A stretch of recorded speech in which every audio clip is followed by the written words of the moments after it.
So I'm on my way back to the car and I thought I'd make a short video about sales. So I know most of you probably don't like sales, don't want to know anything about it, and don't think you can do it.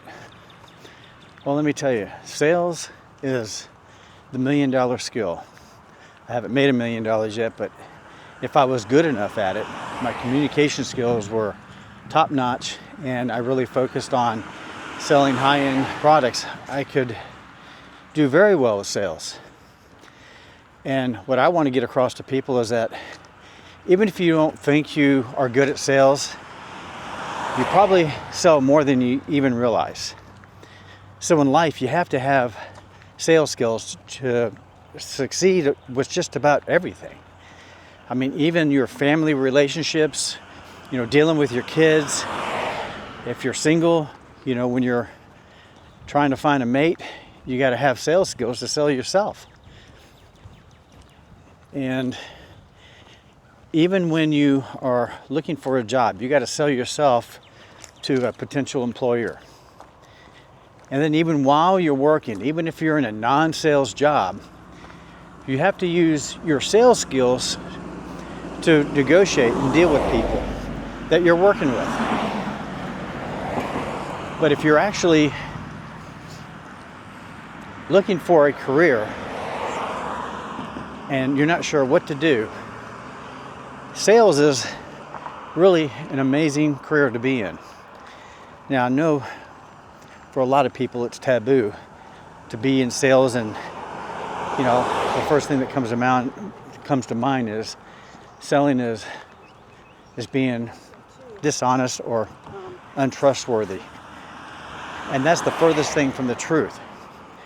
A good salesperson is actually going to use their skills to ask questions, to uncover the needs. Too many times people that sell to other people, and I've been guilty of doing that very same thing, is that you just sell based on the features and benefits, no matter whether they need it or not. That's called just trying to throw as much against the wall and see what sticks. And in some selling, when you're selling low priced items, that's probably one thing to do. Just talk about the product and see if there's interest there. Well, a lot of times, and this happened to me recently when I was buying a used car, I noticed how unskilled a lot of these people were. Most of them didn't really uncover my underlying need or want.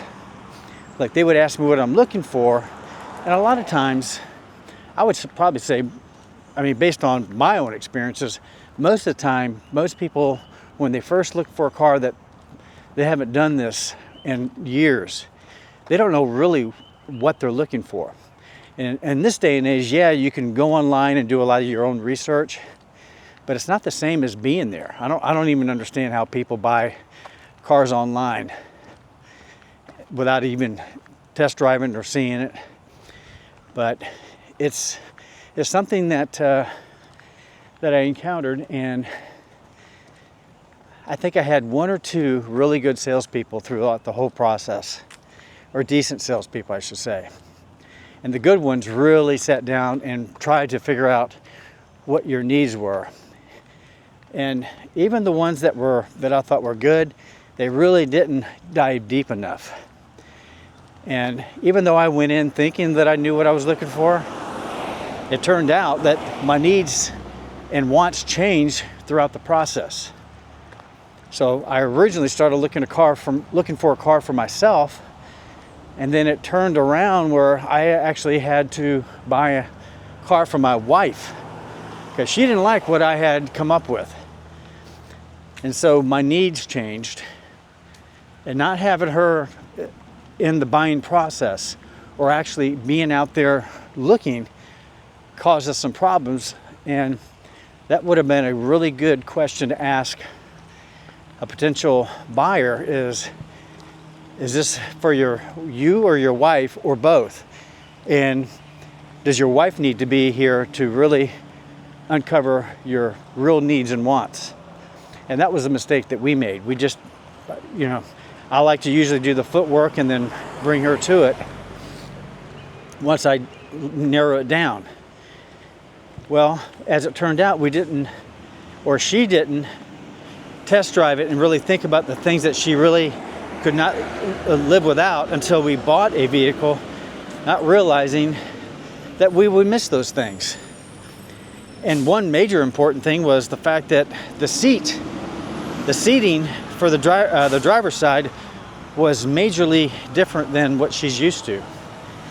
And so that was the deal killer. And then the other thing was, if you watched my previous video, it was not having the keyless entry, just like what you just experienced with this vehicle, which used to be her vehicle. So that was a major mistake that we made. And if I had a good salesperson, they might have been able to uncover, you know, that problem. Now we know. Now we know what to look for as far as when we're going to go search for another one, because bottom line, I'm going to have to sell this vehicle that we just purchased because she can't live with it. The biggest thing was the seating, and if she's going to be in pain driving it, we can't keep it, and she doesn't want me to keep it because I really love the vehicle.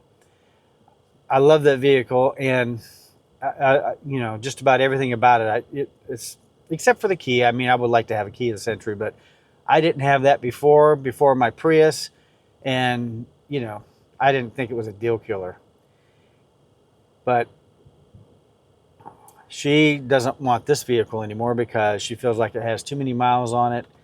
And although it's beautiful, you know, you can see it's got the leather seats. It also doesn't have the, you know, the screen is cracked, so you can't use the Bluetooth. I have it now with another device, but she can't figure all of that out. So now I'm going to have to go and look for another vehicle once we sell this other one. And I'm going to have to deal with other salespeople. Now, the problem is, like, when you're going to a car dealer, you can't just choose your salesperson. It's almost like you walk up to somebody and I want to say, who is the number one sales guy here? Here's the one that's going to really listen to what I need. So that's probably what I'm going to have to say, because I just don't want just anybody. I don't want anybody brand new. I want somebody that's going to do the right thing and sell me the car that we need at a reasonable price. And I may not even buy it at a dealer. I may have to buy from a private owner. So these are the challenges that I really dread. I don't really want to go back out there and try to look for another vehicle. And then all the while, we only have one vehicle between the two of us. But anyway, back to the sales thing. You need to just practice your sales skills. And if there's a lot of books and videos out there that will help guide you in the right direction. But really, if I could give really my number one tip for doing well in sales, is ask a lot of questions, try to uncover the real needs. And they may not have any needs. The whole idea is to uncover things that they don't realize. So that's how you can sell something that you have to them. You just got to ask enough questions to uncover that underlying need that they have no clue about, and then tell them how you can provide that solution. And there's a lot of things that you can do online, but if you're going to do YouTube and do YouTube as a side hustle, there will come a point in time where, you know, you can't just rely on YouTube AdSense. You have to build up your sales skills, and you can do all of this with video. You just post your videos on your channel, and then the more you do, the better you get. And I'm getting better at doing these videos, even though it's not perfect and I'm not the smoothest talker. I will get better, and I know that I'll get better just by practicing. So just understand you need to get good at talking to people, get good at sales, and then when you get to a point on your channel where you have enough followers, and it doesn't have to be a ton of followers, you can start really right away. But then you can start offering products on whatever your thing is, whether it's your products, your services, courses, or even if you're selling affiliate products. Like, you can start practicing by selling things that you love. Like, for instance, this camera that I'm holding right now, the DJI Osmos Pocket 3. I've made videos about this, and even though I don't know every single detail, sometimes you just got to keep it simple and just let people know, hey, this is something that I really love. I use it every day. I highly recommend it. Please click my link click the link in my description below, and it's an affiliate link through Amazon. And you're not going to pay anything more by doing that. You're going to get the sale price, whatever it is, and I just get a commission from Amazon. And it's as simple as that. And then also, I have links in my YouTube shop. So you'll see little pictures of this in the shop, and also can make commissions from that. So I won't make commissions on both, but it's one or the other. So think about improving your sales skills. Don't be afraid of sales.